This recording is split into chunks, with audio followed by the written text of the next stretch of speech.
अभी भी press conference में भी हमने बात की, ये पूरा मैंडेट मेजॉरिटी पीटीआई को लोगों ने दिया है, क्योंकि हमने हमारा हल्का जाती सर्कल भी है, कंटोनमेंट भी है और सिटी भी है। बहुत ओवरवेलमिंगली लोगों ने सपोर्ट किया पीटीआई को। हर पोलिंग स्टेशन में पीटीआई को लीड भी थी और पीटीआई विन भी कर रही थी।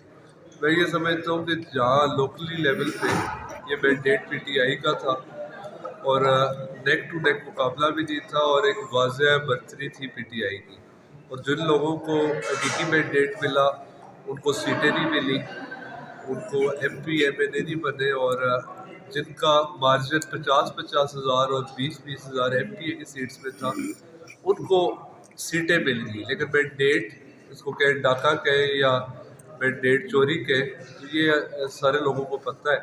जो लोग पहली बार बन रहे हैं वो डाका मार के लोगों के मैंडेट पे डाका मार के फॉर्म 49 लेके वो विक्ट्री की तकरीबात कर रहे हैं। तो मैं समझता हूँ कि मैंडेट पीटीआई का था, हकीकी मैंडेट उनका था और जीते और लोग। अच्छा खान साहब, ये बताएं कि आप कुछ हल्कों का ख्याल था कि आप नाकाबिले शिकस्त हैं कैंडिडेट हैं कुछ हल्कों से, लेकिन उसके बावजूद जब इलेक्शन हुआ और नतीजा है तो आपकी तीसरी पोजीशन 12,401, तो इसमें क्या सेटबैक्स आपको नज़र आते हैं और इन फ्यूचर आप इनको किस तरह टैकल कर सकते हैं? मैं समझता हूँ जो 40-45 साल से सियासत इस हल्के में होती रही है वो डायनेमिक स्टेज हो चुकी है, और लोगों ने आईपीपी को टारगेट किया और दूसरी जगह लोगों ने इमरान खान को वोट दी, ना कि किसी कैंडिडेट की वोट थी, ना किसी इंडिविजुअल की वोट थी। यहाँ जो भी लोग इलेक्शन लड़े उन्होंने कैंपेन भी नहीं की, और कैंपेन ना करने की वजह से भी हम समझ रहे थे कि रिज़ल्ट और आएंगे, लेकिन लोगों ने अपनी राय कायम की। लोगों ने, अगर कोई मर्द हमारे साथ था तो जो नौजवान दोस्त हैं, ख्वातीन हैं, उन्होंने अपना इज़हार राय जो है वो पीटीआई को वोट दे के किया। तो मेरे ख्याल से डायनेमिक्स चेंज हो चुके हैं, और इन डायनेमिक्स को समझते हुए हमें भी अपनी इलेक्शन स्ट्रेटजी, अपनी सियासत तब्दील करनी चाहिए। और इंशाल्लाह ताला ज़िंदगी पड़ी है आगे। जो लोग हैं, हमने तो परफॉर्मेंस बेस्ड पॉलिटिक्स की, लोगों ने परफॉर्म करना है। इंशाल्लाह ताला हमने अपनी पॉलिटिक्स करनी है लोकली, और लेकिन हमने डायनेमिक्स को चेंज होके उसको मद्देनज़र रख के हमने अपनी पॉलिटिक्स को भी चेंज करनी है। कुछ इलेक्शन रिजल्ट सस्पेंड हुए हुए और कुछ लोगों को फॉर्म 49 मिल चुका है। जो फॉर्म 49 मिल चुका है वो जब गवर्नर या प्रेसिडेंट इजलास बुलाएगा तो उन्होंने हलफ भी उठाने हैं। जिनके सस्पेंशन है तो वो ज़ाहिर सी बात है उसमें कोई हलफ नहीं उठाएगा। तो इधर मेरे ख्याल से NA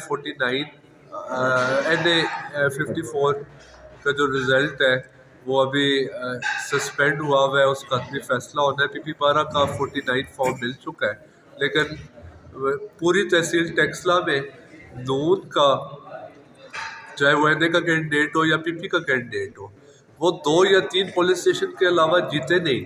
और हल्का जो 20% है जो तहसील पिंडी पे है, जो मेरी अतलात है, जो बड़े बड़े गांव हैं, जो बड़ी बड़ी आबादी है, यूनियन काउंसिल है, उसमें से भी पीटीआई जीती है। तो ये मेरी समझ से बालातर है कि ये किस तरह जीत सके।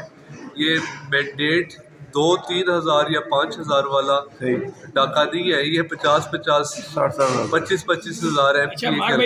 पीपल्स पार्टी और नून लीग की जो हुकूमत बनने जा रही है, क्या आप उसका हिस्सा बनेंगे या नहीं बनेंगे? देखिए, हम तो किसी गवर्नमेंट का हिस्सा भी नहीं बनना चाह रहे, और हमारा एक इंडिपेंडेंट स्टांस होगा।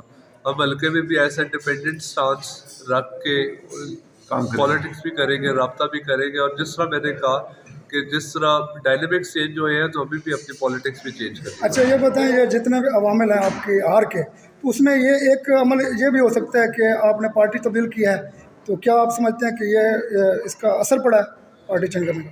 देखिए, हमने जो मेन स्ट्रीम पार्टी है, जिस तरह मुस्लिम लीग नून थी या पीपल पार्टी, वो तो ज्वाइन नहीं की। अगर हम इस पार्टी में लड़े तो हमें एक प्लेटफॉर्म चाहिए था, तो इलेक्शन तो एक तरह से हम इंडिपेंडेंट ही लड़े। और अगर इस प्लेटफॉर्म में ना होते तो मैं समझता कि ज़्यादा बेहतर रिजल्ट होते। हमें चुनाव का बेहतर फैसला करने का मौका मिलता।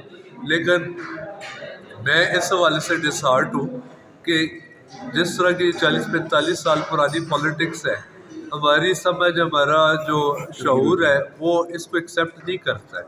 हम चाहते हैं कि हम एक मेन स्ट्रीम पार्टी का हिस्सा भी बने और एक नज़रियाती कहें और एक पार्टी पॉलिटिक्स करें। पार्टी पॉलिटिक्स करते भी रहे, लेकिन जो हालात 9 मई के बाद बने, हमें उससे जो मनूवरिंग करनी चाहिए थी वो हम बेहतर तरीके से नहीं कर सके। जिन्होंने मनूवरिंग बेहतर तरीके से की उन्हें हकीकी मैंडेट मिला, लेकिन जो मुल्क के हालात हैं, जो तासर दिया गया है, मुस्लिम लीग नून की पाकिस्तान भर में एनए की 25 सीटों से ज़्यादा सीट्स नहीं थी, उनको 78-80 सीटें दी गई और एक सिंपल मेजॉरिटी पीटीआई को अल्लाह ताला ने और लोगों ने हमायत करके दी। 170 का टारगेट पीटीआई का था और उन्होंने टारगेट अचीव भी किया और मुस्लिम लीग 25 सीटों पे एक ऑपोजिशन, कमज़ोर ऑपोजिशन का रोल अदा कर सकती है, लेकिन जिस तरह रिजल्ट चेंज करके उनको मैंडेट चोरी करके सीटें दी गई, अब वो जोड़ तोड़ करके बाकी मुल्क की छोटी जमातें बड़ी जमातों के साथ इत्तेहाद करके हुकूमत बनाएगी। इस इत्तेहाद का पिछले 1.5 साल पहले भी कोई फ़ायदा नहीं होगा और ये पीडीएम प्लस हुकूमत होगी, इससे अवाम को कोई रिलीफ नहीं। इन फ्यूचर आप सरवर खान ग्रुप के सियासत को क्या देखते हैं, किस तरह देखते हैं? इसके पीछे कौन जो ये कार्रवाई कर रहा है? देखिए 2008 में भी और 97 में भी यही नतीजे थे। अल्लाह ताला का फजल करम है कि अब साबित कदम रहे, हम हल्के में एक्टिव रहे और 2008 के बाद 2011 पीटीआई ज्वाइन की और 13 और 18 में क्लीन स्वीप भी किया। तो हम तो इन सियासी वर्कर हैं और हमें ये चीज़ें नज़र भी आ रही हैं कि हम इंशाल्लाह ताला आराम से कम बैक कर लेंगे।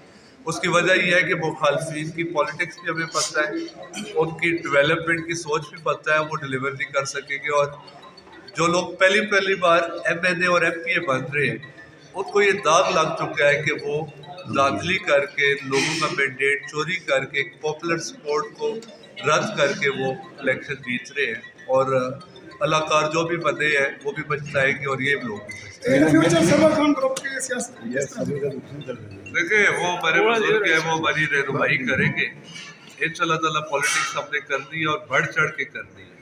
जो हमारे दोस्त अब आप हैं जो सियासी सोच रखते हैं, हमने उनको पहले एक्टिव करना है। जो डैमेज नहीं हुए हैं मैं समझता हूँ उनको एक्टिव करना है और थोड़ा सा कोई ऐसी चीज़ लेके आनी है कि लोग हमारी तरफ राग़िब हो।